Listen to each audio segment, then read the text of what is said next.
ونصلي على رسوله الكريم اما بعد اعوذ باللہ من الشیطان الرجیم بسم اللہ الرحمن الرحیم.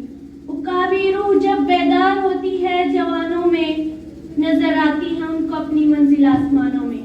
صدر جی شان، اہل میزان اور جملے حاضرین اکرام، السلام علیکم ورحمۃ اللہ وبرکاتہ. آج کے اس بحث میں مجھے جس موضوع پر لفظ کرنے کا موقع ملا ہے وہ علامہ اقبال کا ایک مشہور شعر، قوت فکر و عمل پہلے فنا ہوتی ہے، قوت فکر و عمل پہلے فنا ہوتی ہے، پھر کسی قوم کی شوکت پہ زوال آتا ہے.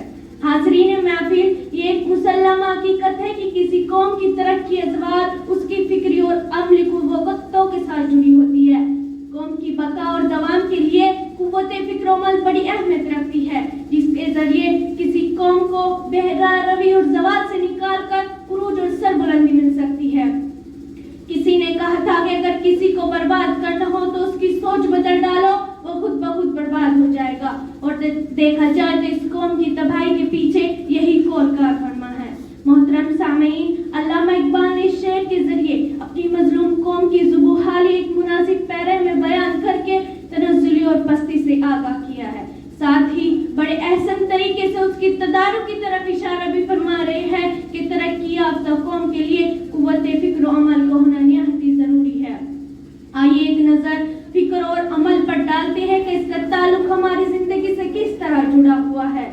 سامعین و سامعات، فکر انسان کی وہ صلاحیت ہے جو اسے دوسری مخلوقات سے ممتاز کرتی ہے، جس کے ذریعے ہم مسائل کا حل تلاش کر سکتے ہیں. اگر کسی قوم کے افراد اپنی فکری صلاحیتوں کا استعمال کرنا چھوڑ دیتے ہیں تو وہ ترقی کی دوڑ میں پیچھے رہ جاتے ہیں. اور دوسرا پہلو عمل ہے. فکر کے بعد اور بہت اہم، صرف سوچ و فکر کافی نہیں ہے بلکہ اس پر عمل کرنا بھی ضروری ہے. اگر کوئی قوم بڑے سے بڑے منصوبے بنائے اور اس پر عمل نہ کرے تو یہ منصوبے دھرے کے دھرے رہ جائیں گے.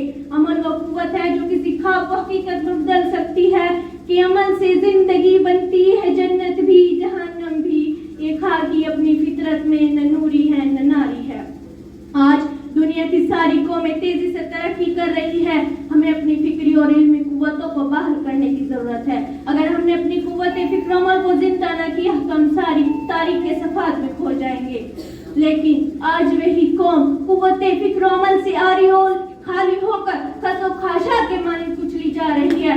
جو قوم کبھی بام عروج پر تھی، آج وہی قوم مغرب کی پرشتار ہو چکی ہے. مذہبی رواداری ہمارے اندر نہیں، معاملات میں فریب ہمارا شیوا ہو چکا ہے. اور دوسری قوموں کی مشابہت میں ہم من تشبہ بقوم فہو منہم کے مصداق ہو چکے ہیں. اسی کی منظر کشی کسی شاعر نے بہت بہتر انداز میں کی ہے کہ کہاں بھاگے چلے جاتے ہو تم سب جانب مغرب، ادھر سورج بھی جاتا ہے تو جا کے ڈوب جاتا ہے. اگر ہم نے اپنی مذہبی رواداری کو بحال کر لیا تو یقیناً ہم اپنی کھوئی ہوئی عظمت دوبارہ حاصل کر سکتے ہیں. دعا کرتی ہوں کہ امت مسلمہ کو اتحاد و استحکام اور ترقی حاصل